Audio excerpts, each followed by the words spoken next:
अभी हम लोग जनवरी में करने जा रहे हैं भारत मोबिलिटी ग्लोबल एक्सपो 25। तो ये एक्सपो जो है ये रिगार्डिंग मोबिलिटी सेक्टर है। इसमें सारी तरह के ऑटोमोबाइल व्हीकल्स, ईवी व्हीकल्स, इसके अंदर में आप बैटरीज देखेंगे ईवी व्हीकल्स की। इसके अंदर में कैसे बैटरी डेवलप हो रही है, बैटरी का रॉ मटेरियल डेवलप हो रहा है, हर चीज़ इसमें आएगी।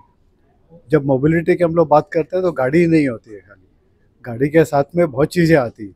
गाड़ी है, उसके ऑटो कंपोनेंट्स होते हैं, तो उसके मैन्युफैक्चरर्स आएंगे कंपोनेंट्स के। गाड़ी के मैन्युफैक्चरर्स भी आएंगे, कंपोनेंट मैन्युफैक्चरर्स भी आएंगे। उसमें टायर लगता है तो टायर के मैन्युफैक्चरर्स भी आएंगे, बैटरी लग रही है तो बैटरी के मैन्युफैक्चरर्स भी आएंगे। ईवी बनेगी तो ईवी के मैन्युफैक्चरर्स आएंगे, उसके भी कंपोनेंट के मैन्युफैक्चरर्स आएंगे। ये बहुत वाइड स्पेक्ट्रम। अब उसको चलाने के लिए, गाड़ी के लिए जान तो देनी पड़ेगी, तो जान कैसे देंगे? तो नेस्कॉम उसके लिए ला रहे हैं हम लोग। नेस्कॉम में सारे जो उनके मेंबर्स हैं, वो कैसे सॉफ्टवेयर बनेगा, कैसे सेमीकंडक्टर बन रहा है, कैसे चिप्स बन रहा है, उसको वो लोग डिस्प्ले करेंगे, डिस्कस करेंगे। और सब काम कराने के लिए रॉ मटेरियल चाहिए। तो चाहे ऑटो के जो टायर्स हैं, मैन्युफैक्चरर्स हैं, टायर्स का मैन्युफैक्चर के लिए रॉ मटेरियल चाहिए, उसको भी डिस्प्ले करेंगे किस तरह से डेवलप कर रहे हैं। फिर स्टील वाले सारी बड़ी कंपनियां आ रही है कि भाई स्टील के बिना कैसे बनेगा।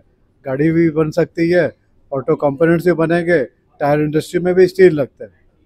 तो सारे बड़े जितने भी स्टील प्रोड्यूसर है वो भी आ रहे हैं। सब अपनी रिस्पॉन्सिबिलिटी समझते हैं कि इंडिया की रिक्वायरमेंट क्या है। उसी तरह का स्टील भी वो लोग डेवलप कर रहे हैं। पहले नहीं बनता था, इंडिया में इंपोर्ट होता था, वो यहाँ इंडिया में बनने लग गया, काफ़ी कुछ। तो धीरे धीरे हम लोग देखेंगे नेक्स्ट 2 to 5 ईयर्स के टाइम में इंडिया में ये सब जो स्टील भी इंपोर्ट होना बहुत कम हो जाएगा। जैसे पहले टायर इंपोर्ट होता था, अब टायर धीरे धीरे इंडिया में बनने लग गया। उसका रॉ मटेरियल इंपोर्ट होता है टायर बनाने के लिए, वो इंडिया में पैदा होने लग गया। तो धीरे धीरे हम लोग स्टेप बाय स्टेप बढ़ रहे हैं, बट हमारा स्टेप बहुत फास्ट हो रहा है कि प्राइम मिनिस्टर का जो विजन है मोबिलिटी को लेके, ये बहुत बड़ा विजन है उनके दिमाग में। ये जो भी आया, my really thanks to the honourable prime minister कि उन्होंने एक इतना बड़ा टारगेट हमको दिया है ईपीसी को कोऑर्डिनेट करने के लिए। और ये शो आप देखेंगे, इंडिया की प्रोग्रेस के साथ जो भी वर्ल्ड से आके यहाँ जुड़ेगा वो भी ग्रो करेगा। हमारा कंट्री तो ग्रो करेगा ही। I am Arun Kumar Garodia, immediate past chairman of EPC. मेरा नाम आकाश शाह है और मैं आज के दिन नेशनल वाइस चेयरमैन हूँ ईपीसी इंडिया का। तो ये भारत मोबिलिटी जो एक्सपो है, ये 17 से 22 जनवरी दिल्ली रीजन में होने वाला है। ये बहुत बड़ा एक शो है जिसमें 9 शोज़ को लेकर ये बनाया गया है। इसमें automobiles, auto components, construction machinery, EVs, cycle and tyre and other industries जो भी मोबिलिटी से रिलेटेड हैं, उनकी कंपनियां शोकेस करेंगी उनके प्रोडक्ट्स और सर्विसेज। तो देखिए, पिछले साल 28 ऑटोमोटिव कंपनियां पार्टिसिपेट की थी, उसकी तुलना में इस साल 34 कर रही है।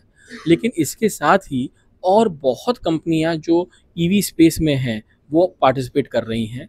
ये हो सकती हैं स्मार्ट चार्जिंग को लेकर, या बैटरी को लेकर, या बैटरी रिसाइकलिंग को लेकर। आप ऑटोमोटिव कंपनियों की बात करें और ईवी कंपनियों की बात करें, क्योंकि ये इतना बड़ा शो है जहाँ पे 5 लाख से ज़्यादा विजिटर्स एक्सपेक्टेड हैं। हर कंपनी जो आज के दिन ऑटोमोटिव स्पेस में है, वो कोई ना कोई रूप में ईवी के ऊपर भी काम कर रही है। तो हम एक्सपेक्ट ये कर रहे हैं कि बहुत कंपनी नए प्रोडक्ट्स लॉन्च करेगी इस एक्सपो में, और इस एक्सपो में बहुत कुछ नया ईवी स्पेस में और ओवरऑल ऑटोमोटिव स्पेस में बहुत कुछ देखने को मिलेगा। देखिए, ऑटोमोटिव कंपनीज, इंडिया इतनी बड़ी मार्केट है कि सब ऑलरेडी इंडिया आ चुके हैं। लेकिन तो भी आप अगर बात करें ह्यूंडई, टोयोटा, किया, इन सब के जो हेडक्वार्टर्स हैं सियोल से या टोक्यो से, वहाँ से भी टीम आ रही है, क्योंकि वो अब चाहते हैं कि खाली इंडियन मार्केट को नहीं, बट इंडियन प्रोडक्ट्स और इंडियन पार्टनर्स के साथ वो मिलके ग्लोबली और क्या कर सकते हैं वो भी देखा जाए। तो ऑटोमोटिव कंपनियां तो इंडिया में आज के दिन मैं बोलूँगा 99% ऑलरेडी हैं। लेकिन जो कंपनियां हैं उनकी इंडियन टीम को छोड़कर जो उनके ग्लोबल हेडक्वार्टर्स हैं, वहाँ से भी टीम्स आ रही है इस एक्सपो का पार्ट होने के लिए। देखिए, ये एक्सपो है, ये दूसरी बार हो रहा है। पहली बार जब हुआ तो भी बहुत बड़ा था। इस बार जो सेकंड टाइम हुआ है होगा, उसमें हम उम्मीद ये रख रहे हैं कि हम दुनिया की टॉप 3 एक्सपो में से एक हो जाएंगे in the space of mobility. तो आने के दिनों में यही उम्मीद रखी जा रही है, क्योंकि हमारे जो प्राइम मिनिस्टर और हमारे कॉमर्स मिनिस्टर का जो एक विजन है to create a mega event, और वो मेगा इवेंट होने के कारण it has to become a global fixture. कोई भी मोबिलिटी स्पेस में अगर है तो उनका रिक्वायरमेंट ये होना चाहिए कि वो इसको भारत मोबिलिटी के लिए आए। भारत मोबिलिटी में भी स्टार्टअप्स को अलग से जगह दी जा रही है, क्योंकि क्या है, आज के दिन अगर हम ईवी की बात करें या new technologies in automotive industry की बात करें तो स्टार्टअप्स बहुत आगे हैं। लेकिन स्टार्टअप्स को सपोर्ट करने के लिए उनको सबसे ज़रूरी है कि एक मार्केट मिले और उनको रीच मिले, और ये भारत मोबिलिटी ये बहुत अच्छी तरह कर रही है। 5,000 से ज़्यादा इंटरनेशनल डेलीगेट्स अगर आएंगे तो उनको सबको एक तरीके से हमारे बारे में, हमारे जो स्टार्टअप्स हैं जो आगे एकदम बढ़ के काम कर रहे हैं, उनके बारे में जानकारी मिलेगी एंड होपफुली वो लोग उनके साथ पार्टनर कर पाएंगे। Bharat mobility global expo 2025 Beyond Boundaries, Co-Creating Future Automotive Value Chain. So this is a press conference trying to share with you a landmark event in the mobility space that is going to happen for the second time in the NCR region in the middle of January 2025. This particular event was envisioned with the dream of Shri Narendra Modi, our Prime Minister, where he believed that there is a need for having a global show which can bring all stakeholders in the mobility space under one umbrella. And what our Prime Minister envisioned was of a very large scale show which could compete with the world's best, and which could compete with the world's best keeping in aspirations of the Indian Indian ambitions. And on the basis of this, the 7 C's were formulated, where the first is common, which is the transportation and mobility should be common and it should allow for many people to use it.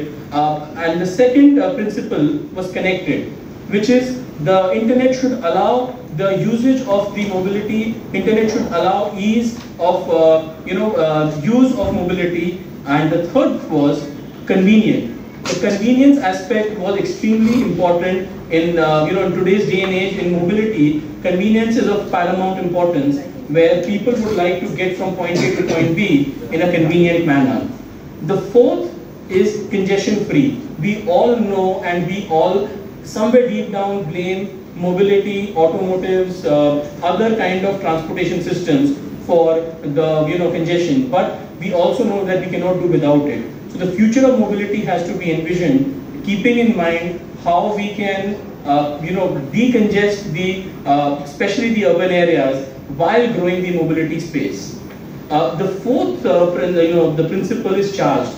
This is because EV has taken a very important role in the whole mobility discussion, and this expo Bharat Mobility is going to focus in the entire value chain of EV, including smart charging, battery manufacturing and battery recycling.